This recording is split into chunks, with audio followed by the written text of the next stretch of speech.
Assalamualaikum warahmatullahi wabarakatuh. Kembali lagi dengan saya Rofi Yulia Sutra, yang dimana pada kali ini saya akan menyampaikan materi mengenai tentang sistem pencernaan pada manusia. Oke, sebelum ke materi, ini ada satu pertanyaan. Apa sih yang terjadi pada makanan yang kita makan? Dan kemana sih larinya makanan-makanan yang kita makan hampir setiap hari? Untuk pembahasan pertama, ini ada sistem pencernaan pada manusia. Dapat kita artikan bersama bahwa sistem pencernaan adalah proses mencerna makanan yang kita makan yang tadinya bentuknya kasar menjadi bentuk yang lebih halus dan sederhana untuk diserap sari-sari makanannya. Di samping itu, ada juga beberapa organ-organ pencernaan pada manusia. Di antaranya ada rongga mulut, kerongkongan, lambung, usus halus, usus besar, dan anus. Kemudian, pada organ-organ ini pastinya juga memiliki fungsi dari setiap masing-masing organnya. Yang pertama ada rongga mulut.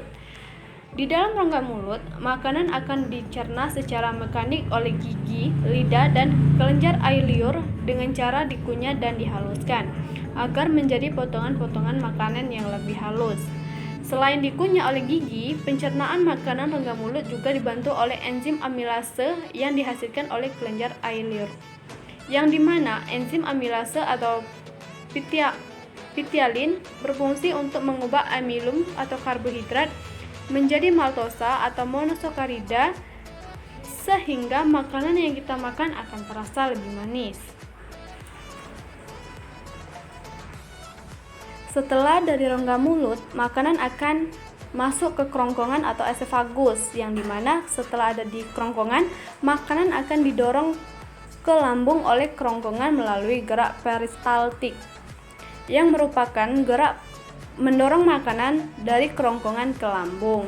Nah, pada saat di lambung, makanan kemudian akan dicerna secara mekanik dan kimiawi. Untuk pencernaan makanan secara mekanik itu dilakukan otot-otot lambung yang berkontraksi melakukan gerakan meremas atau menggiling makanan hingga menjadi bentuk yang lunak seperti bubur makanan. Nah, sementara untuk pencernaan secara kimiawi, pada lambung itu dibantu oleh enzim-enzim pencernaan yang dihasilkan oleh lambung atau getah lambung. Untuk getah lambung itu terdiri atas 3. Yang pertama, asam klorida, yang kedua asam pepsin, dan asam renin. Ketiganya ini memiliki fungsi masing-masing. Di antaranya membunuh bibit penyakit yang masuk bersama makanan, yang kemudian mengubah protein menjadi pepton, dan selanjutnya mengumpalkan protein susu menjadi kasein dengan bantuan kalsium. Makanan dari lambung yang telah berbentuk bubur makanan kemudian masuk ke usus halus untuk dicerna kembali dan diserap sari-sari makanannya. Untuk gambar usus halus ini umumnya sama seperti usus yang terdapat pada ayam, namun usus manusia di sini itu lebih cenderung besar. Nah, usus 12 jari itu panjangnya sekitar 1-3 meter. Di dalam usus 12 jari ini terjadi pencernaan makanan dengan bantuan getah pankreas yang dihasilkan oleh kelenjar pankreas. Kemudian juga mengandung enzim-enzim pencernaan seperti enzim amilase, enzim tripsin, dan enzim lipase. Ketiganya ini juga memiliki fungsi, diantaranya yaitu mengubah amilum menjadi maltosa atau monosakarida, kemudian mengubah pepton menjadi asam amino, dan mengubah lemak menjadi asam lemak.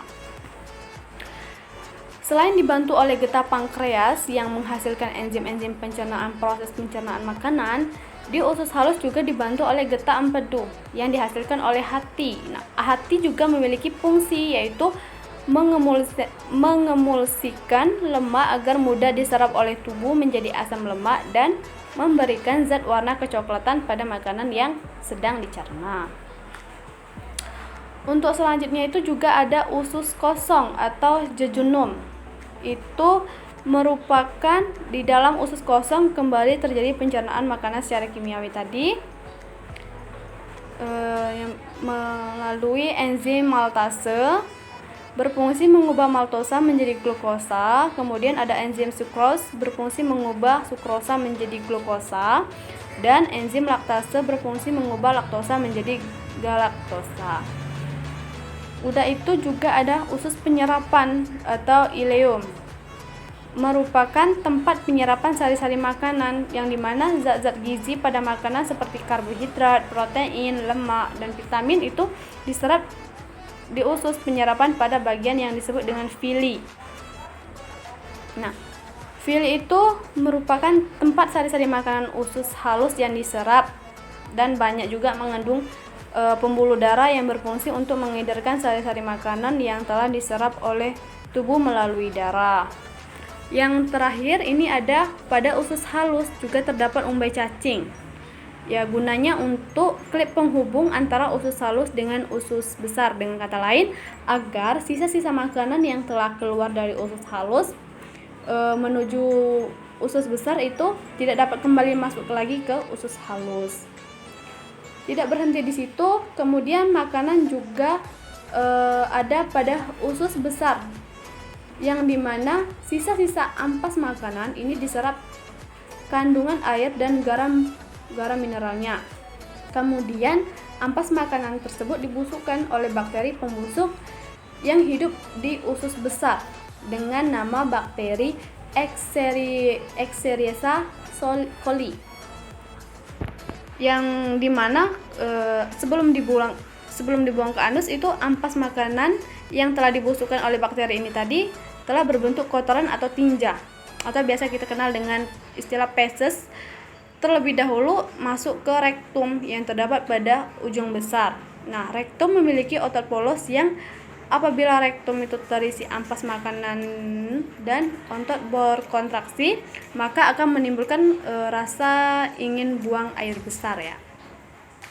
Dan tahap terakhir itu adalah anus. Nah, jadi anus itu merupakan saluran pembuangan terakhir yang tempat keluarnya fesis atau tinja ampas makanan sisa proses pencernaan.